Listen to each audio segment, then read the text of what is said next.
कृपा का क्या है भरोसा, अब किस पर हो जाए जरा सी हम पर कर दो, जरा सी हम पर कर दो।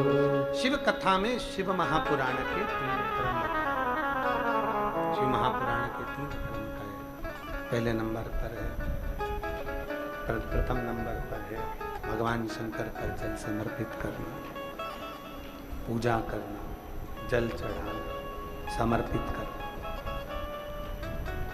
दूसरे नंबर पर है मंत्र जाप करना।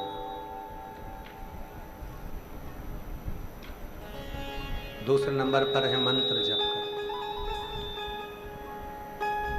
दिन भर में आपको कथा में कल परसों 2 दिन पहले शायद कहा था, 11 बार भी हमारे मुख से श्री शिवाय नमस्तुभ्यम, कितनी बार? 11। या ओम नमः शिवाय, या नमः शिवाय। हम जब बार बार उच्चारण करते हैं, हम जब बार बार विनती करते हैं, जब बार बार हम ये श्री शिवाय नमस्तुभ्यम बोलते हैं बार बार, इसका मतलब होता है शिव जी को प्रणाम, नमन करना।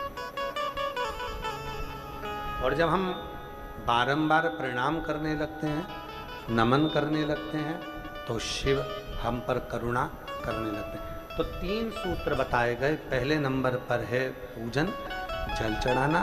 दूसरे नंबर पर है मंत्र का जप करना, भगवान शंकर के मंत्र का जप करना।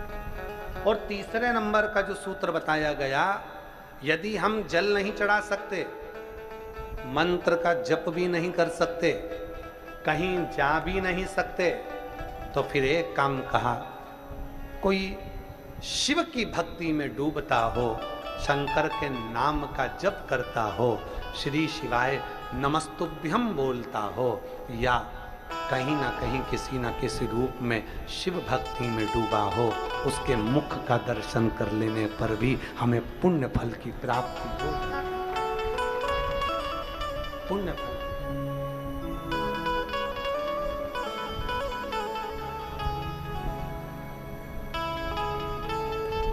केवल मुख का दर्शन, केवल मुख, पुण्य फल की प्राप्ति। अब आप लोग क्या करते हो यहां? आप भी यहां पर आकर कथा को श्रवण कर रहे हो, शिव नाम के मंत्र का जप कर रहे हो, और इतने सारे शिव भक्तों का दर्शन कर रहे हो।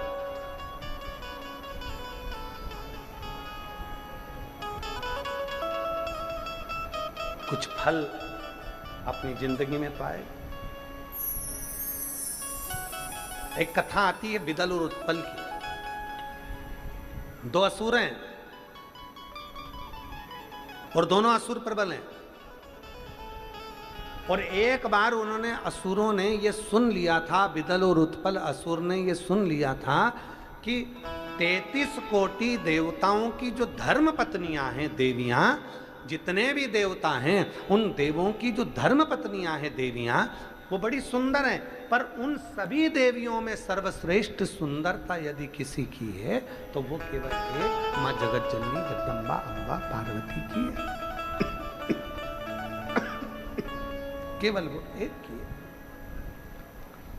मां जगत जननी जगदम्बा अम्बा पार्वती की सुंदरता बड़ी थी।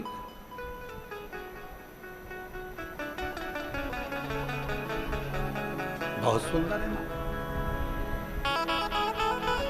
और कितनी सुंदर है मां तेरी।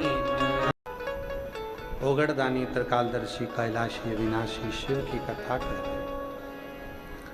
विदल उत्पल 2 असुर हैं और दोनों ही बड़े प्रबल हैं।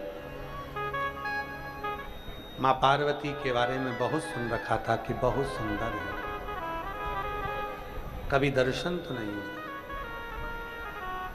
जितनी बार कैलाश जाते थे दर्शन नहीं कर पाते, जितनी बार गए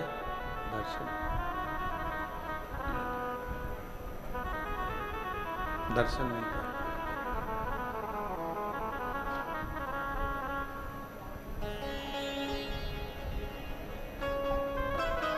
अब की बार विदल और उत्पल ने तप किया,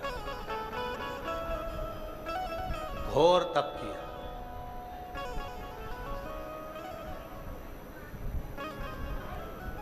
फिर भी मां पार्वती का दर्शन नहीं।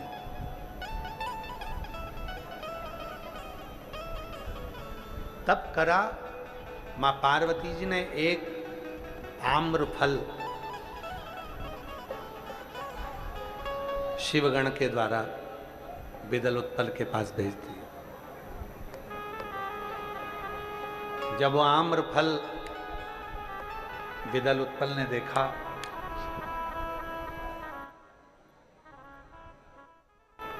उसके साथ एक पत्र लिखकर मां जगत जननी ने भेजा कि ये जो आम्र फल है ये दिखता रसवान है, पर जरूरी नहीं कि प्रत्येक आम्र फल मीठा हो, कुछ कुछ खट्टे भी हो सकते। ये जानकर विदल उत्पल को तो क्रोध आ गया और विदल उत्पल ने विचार करा कि हम पार्वती माता का दर्शन करने के लिए, पार्वती का दर्शन करने के लिए, उनकी सुंदरता का दर्शन करने के लिए हम बैठे थे और उन्होंने आम्रफल भेज दिए।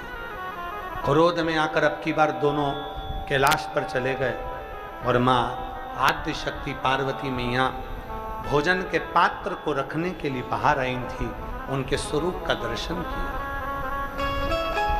दर्शन करें वो ठीक है, पर भीतर अगर गलत भाव लेकर दर्शन करें तो वो ठीक नहीं। वो ठीक है, पर भीतर अगर गलत भाव लेकर दर्शन करें तो वो ठीक नहीं। अच्छा मन लेकर आप कथा में आए, अच्छे भाव लेकर आए। कल कथा का छठा दिवस है, कथा की शिवरात्रि है, 2 बजे से 5 बजे तक यहाँ कथा होगी और परसों के दिन कथा सवेरे 8 बजे से 11 बजे तक होकर विराम हो जाएगी। तो जो भी यहाँ पहुंचता है वो विश्वास लेकर, श्रद्धा लेकर, भाव लेकर अगर पहुंचे और मन में अच्छा भाव लेकर पहुंचे तो सब कुछ प्राप्त हो सकता है। माता पार्वती जी ने देखा कि ये दर्शन करने तो आए हैं पर इनका भाव शुद्ध नहीं है, तब पार्वती जी ने गणेश जी के हाथ का कुंदुक लेकर उनके ऊपर फेंका। विदल उत्पल का संहार हुआ, कुंदुक जाकर शिवजी के चरणों में गिरा। शिवजी का नाम कुंदकेश्वर महादेव हो गया। भगवान कुंदकेश्वर पधार रहे हैं। जोरदार ताली बजाकर